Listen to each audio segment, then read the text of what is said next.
Isang lalaki ang napatay sa bugbog sa Dagupan City sa Pangasinan. Sa bayan ng Binmalay naman, nasawirid ang isang lola matapos umanong malunod sa baha sa kanilang bakuran. Narito ang unang balita.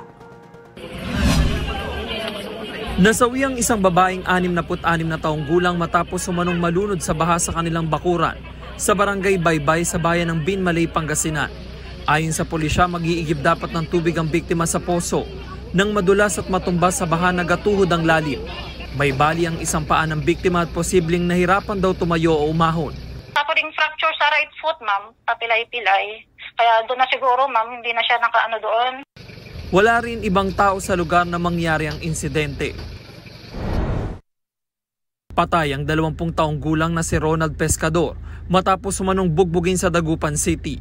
Ayon sa ina ng biktima, August 26 ng gabi, nang magpaalam si Ronald na pupunta sa birthday party ng kaibigan sakay ng motorsiklo. Pauwi na ako, ma, hindi naman ako nakainom, sabi niya. Around 11. Bigla pong may tumawag sa akin, ate-ate yung anak niyo po nandun sa sabi niya. May mga sugat sa ulo at katawan ng biktima. Na-confine pa siya sa ospital na mahigit 1 linggo pero tuluyang binawian ng buhay noong September 4. Sa investigasyon ng pulisya, bugbog ang ikinasawi ng biktima. Binugbog ng 3 kalalakihan yan. Iyon ang lumalabas sa aming investigasyon at kilala na namin. Hiling ng mga kaanak ng biktima, agarang hustisya sa sinapit ni Ronald. Kung sino man siya, makonsensya siya at sumuko na siya, sir, alang-alang sa anak ko. Ito ang unang balita. James Agustin para sa GMA Integrated News.